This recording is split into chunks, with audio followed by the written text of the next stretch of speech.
Là, on essaye un nouveau mode de présentation pour être beaucoup plus efficace et pertinent. Dis-moi ce que tu en penses. Et t'inquiète, si tu vois du russe, c'est normal. Tous mes appareils électroniques sont en russe, donc va falloir t'y habituer. Mais là, le concept est simple.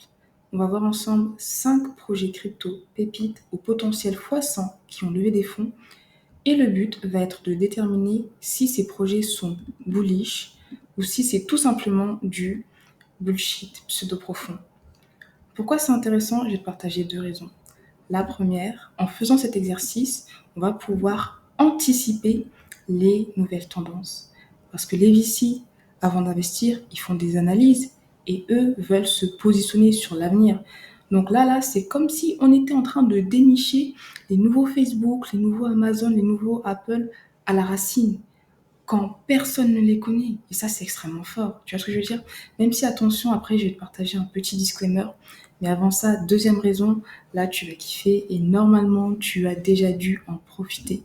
Cet exercice va nous permettre de se positionner sur des potentiels airdrops très, très, très juteux. Parce qu'il y a un problème avec les airdrops, c'est que tous les airdrops ne se valent pas. Parfois, tu vas essayer de participer à un airdrop, tu vas faire plein de missions, après, soit tu vas rien gagner, soit tu vas avoir un airdrop à 2 euros. Et tu es en mode, mais en fait, les refs m'ont pas respecté. Mais si tu analyses les projets qui lèvent des fonds et que tu te positionnes sur ceux qui ont levé des fonds, il est fort probable que le airdrop soit très intéressant.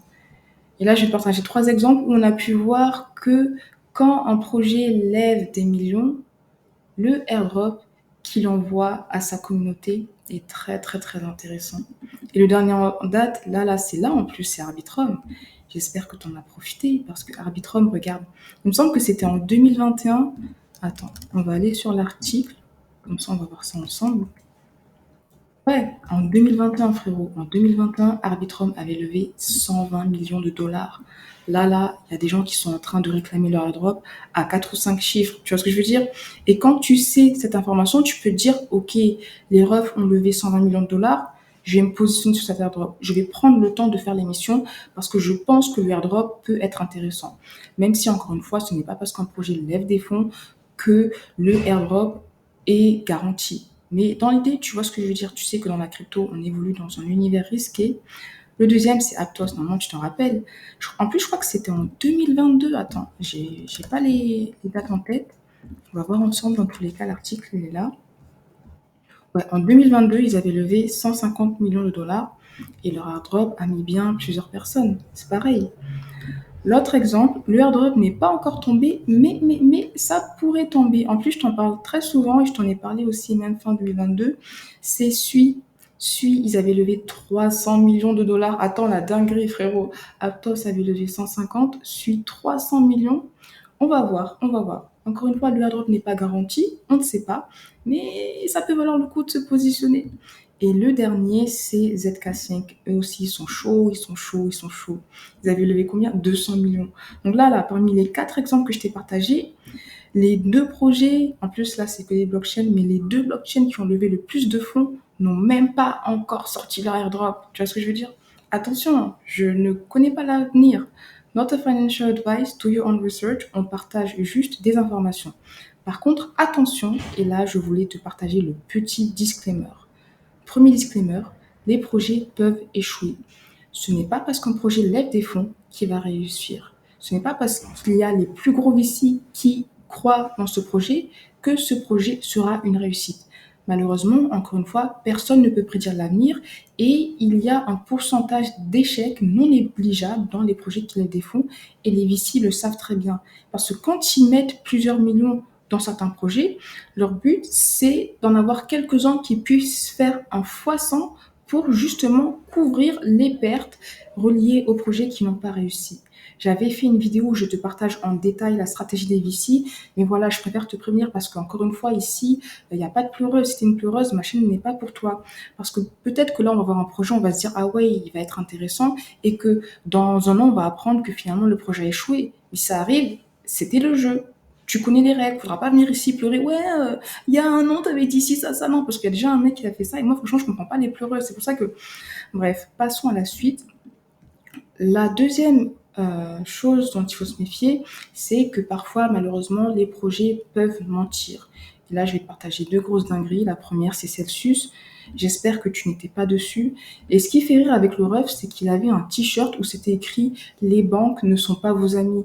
En fait, les banques ne sont pas nos amis, mais lui, ce qu'il a fait, pardon, c'était encore pire. Il a littéralement créé un système de Ponzi.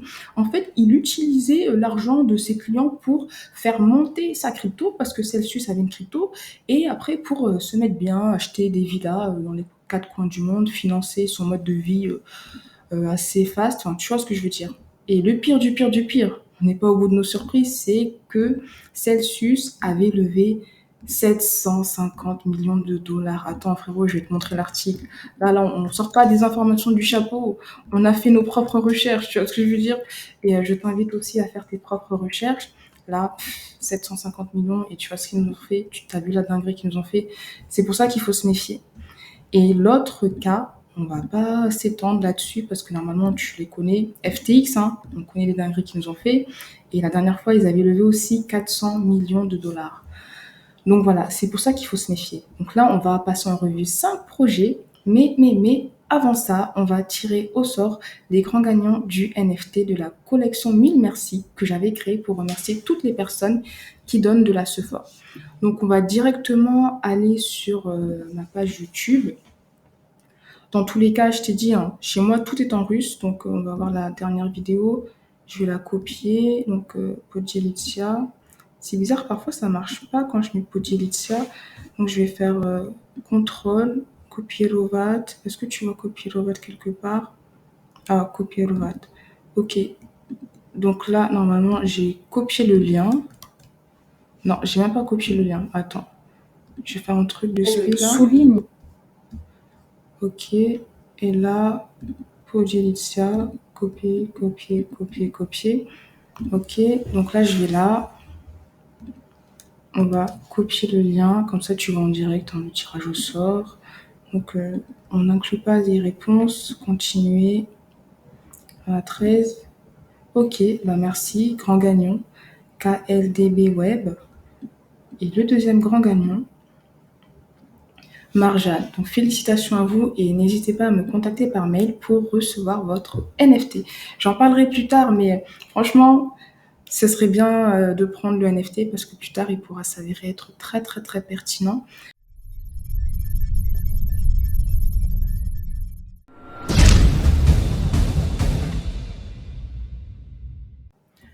Passons maintenant en revue les 5 projets crypto. Le premier, petit braco à 7 millions. Il s'agit de Wild. Alors, Wild, je crois que c'est une marketplace NFT pour les artistes. Ouais, c'est ça. Alors, ce type de projet, c'est intéressant. Je pense que les NFT sont amenés à être massivement adoptés, mais le problème, c'est qu'il y a plusieurs projets qui se positionnent sur ce créneau et l'enjeu de ces projets réside dans le fait d'attirer des utilisateurs. On va voir un peu qui y a derrière. Il me semble qu'il y a des belles personnes derrière, donc en tout cas des personnes qui ont fait de grandes choses. Gwyneth Paltrow, elle, c'est une actrice, ouais, donc elle back la plateforme Web3 Art. Il y a également le cofondateur de LinkedIn et le cofondateur de Twitch. Donc voilà, eux, ils se sont positionnés sur le braco. N'hésite pas à me dire ce que tu en penses. On passe à la suite, hein, on passe brièvement en revue les projets. Et dans tous les cas, ouais, j'ai oublié de te le dire, pardon, mais tu pourras retrouver tous les projets dans cet article. Je te le partage maintenant, il est accessible gratuitement. Ici, ouais, dans la Vici-Money, il est accessible gratuitement. Et là, il y aura la liste de tous les projets que j'ai partagés dans tous les épisodes de Vici-Money. Comme ça, si tu veux te positionner sur l'airdrop, tu pourras le faire. Donc, on se remet sur les projets. Le deuxième, braco un peu timide, hein, 3 millions, que 3 millions entre guillemets. Il s'agit de TensorTrade. Ouais, en plus, j'en avais parlé dans les crypto news. En fait, TensorTrade, c'est un peu le Blur sur Solana. Donc, c'est une marketplace trading NFT. C'est pas forcément relié à l'art, mais le but, il me semble que c'est juste de trader sur des NFT. Je pense qu'il y a une part de spéculation dedans. Donc, ouais, ils ont levé 3 millions. En plus, là, ils ont actuellement une campagne d'airdrop. Donc, si tu kiffes Solana et tu kiffes les NFT, ça pourrait être un projet pour toi. Tu peux même te positionner sur le airdrop. Moi, quand je parle d'airdrop, je fais uniquement les airdrops reliés aux crypto. Je fais pas les airdrops reliés aux NFT. Ouh là là, tu vois, 20 millions là, un gros braco, frérot. Un gros braco à 2 chiffres. On va voir de quoi il s'agit. Il s'agit de Toku. Toku, qu'est-ce qu'ils font? On va d'abord aller très rapidement sur leur site. Parce que tu vois, quand on voit sur leur site, on peut se dire, est-ce qu'il y a un wow ou est-ce que c'est du bullshit pseudo-profond? Ok, ils veulent simplifier la compensation en token et la conformité au niveau des taxes. Déjà, c'est bien, on voit qu'ils ont déjà des clients assez renommés, donc ils ne partent pas de rien, pardon.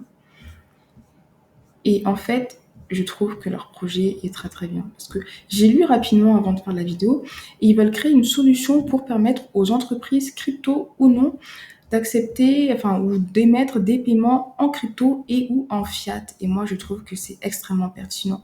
Et le fait qu'ils aient levé 20 millions de dollars, ça montre aussi que les VC se disent que plus tard, les entreprises auront besoin de ce type de solution. Et quand je me projette, je me dis que plus les cryptos vont être amenés à être adoptés, plus même la volonté d'être payé en crypto va être une demande qui va émaner des salariés en question.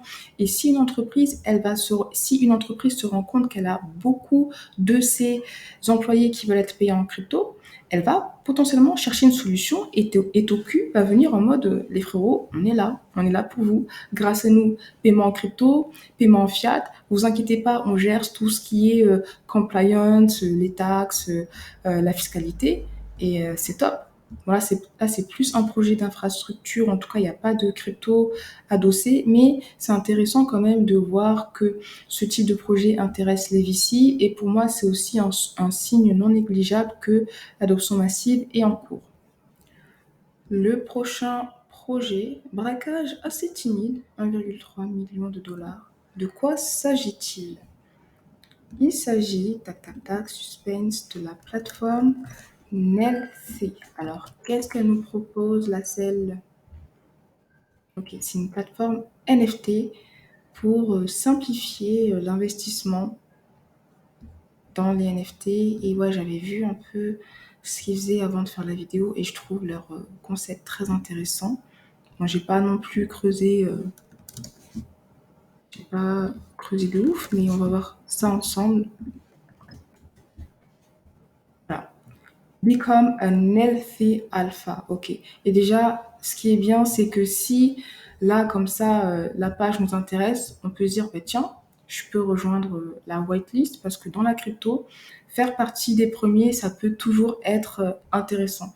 Ne serait-ce que pour rejoindre un projet au début ou peut-être que, ah, en plus, regarde, on peut déjà se qualifier pour un airdrop. Bon, là, on sait qu'ils ont levé des fonds. Bon, ils n'ont pas levé beaucoup, mais si tu kiffes les NFT, ça peut être intéressant de se positionner. En tout cas, à voir. Tu sais qu'ici, NFA Dior, on va voir leur token NFT. Ouais, et de ce que j'avais compris, ce qui est bien, c'est que ce projet te permet d'investir dans les NFT blue chip sans forcément devoir à mettre 20 000 dollars dans un CryptoPunk, par exemple. Et l'autre chose que j'ai vraiment aimé, c'est que pour les personnes qui ne s'intéressent pas autant aux NFT qu'elles pourraient s'intéresser aux crypto, par exemple, et quand je dis ça, je me prends comme exemple, c'est que si on a envie d'avoir une exposition aux NFT, sans forcément savoir lequel choisir, on peut leur faire confiance et investir dans leurs produits NFT qui concentrent en fait plusieurs NFT. Donc en gros, tu vois, si tu achètes leur crypto NFT, tu auras une exposition à toutes ces collections NFT. Donc, quand ça va monter, tu vas bénéficier de la hausse de cette tendance, mais tu vas également devoir essuyer les pertes si ces NFT baissent en valeur. Mais tu vois, je trouve vraiment que c'est intéressant parce que, ouais, we can own them all. Et c'est littéralement ça. Parce que comme ils créent un index de NFT, c'est comme si tu avais un tout petit bout de tous ces NFT-là. Et tu n'es pas, encore une fois, obligé de mettre 20 000 dollars. Je pense que tu peux mettre la somme que tu veux. Ça commence à quelques dollars. Enfin bref, tu pourras creuser de ton côté. Mais c'est un projet qui a l'air quand même intéressant. d'autant plus pour les personnes qui suivent les NFT sans les suivre. Tu vois ce que je veux dire? C'est mon cas, donc c'est pour ça que c'est le type de projet qui pourrait m'intéresser. Et le dernier, là aussi, c'est un petit braco, hein. Là, cette sélection était un peu timide en termes de braquage. On va voir de quoi. Ah, là, c'est mon gars, frérot, c'est mon gars, Pavel Durov, t'es знаешь, что я очень люблю Pavel Durov, я очень люблю Telegram. En fait, c'est ton, tu vois, c'est écrit ton, en fait. C'est la blockchain de Telegram. Et là, c'est ton starter, pardon. Petit braco, hein, pas beaucoup. Ils ont levé 1,5 million de dollars. En fait, ils veulent créer un launchpad pour donner de la support et lancer les projets qui veulent se développer, se lancer sur l'écosystème ton. Donc ça, c'est bullish. En plus, à titre perso, hein, NFA Dior, tu connais, mais je suis vraiment bullish sur l'écosystème ton parce que rappelle-toi, fin 2022, Pavel Durov, мой друг, мой товарищ, ты уже знаешь, il avait dit qu'il voulait lancer son DEX et son portefeuille décentralisé. Et il faut savoir qu'aujourd'hui, Telegram, c'est, il me semble, à peu près 55 millions d'utilisateurs.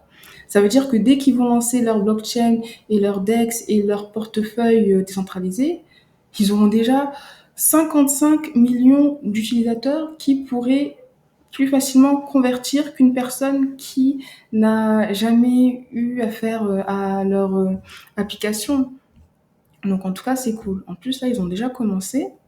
Voilà, bah, si tu veux un peu creuser de ton côté, n'hésite pas à le faire. Maintenant, on va retourner sur la page en question et on a passé en revue les 5 projets. Donc, il s'agit du verdict. Alors, le verdict, on est obligé de choisir. Hein, même toi, frérot, tu es obligé de choisir. Donc, je t'attends en commentaire pour me dire quel est le projet qui, selon toi, est le plus bullish et quel est le projet qui, selon toi, est le plus, entre guillemets, bullshit pseudo-profond, même si en soi, tu l'as compris, on ne souhaite pas qu'un projet échoue. Le but, c'est que tous ces projets réussissent, mais si tu devais faire un choix. Alors, moi, j'hésite un peu entre Ton et Nelsie, mais je dirais Nelsie quand même. Je sais pas pourquoi. En fait, mon cœur balance entre les deux, mais comme on est obligé de choisir, parfois choisir c'est renoncer, ça fait mal, mais là je choisirais Nelsie. Et le projet qui m'intéresse le moins, c'est TensorTrade, ouais, parce que c'est vraiment axé trading, un peu comme Blur, et là ils nous ont une stratégie d'airdrop très très très agressive. Je dis pas que l'airdrop c'est mal, mais quand c'est trop agressif, ça crée du volume artificiel sur ton projet, et puis finalement, je sais pas si c'est bon pour la pérennité du projet en question. N'hésite pas à me dire ce que tu en penses. J'attends tes retours en commentaire et dis-moi si tu kiffes ce nouveau système de présentation et je te dis à très vite pour une nouvelle vidéo.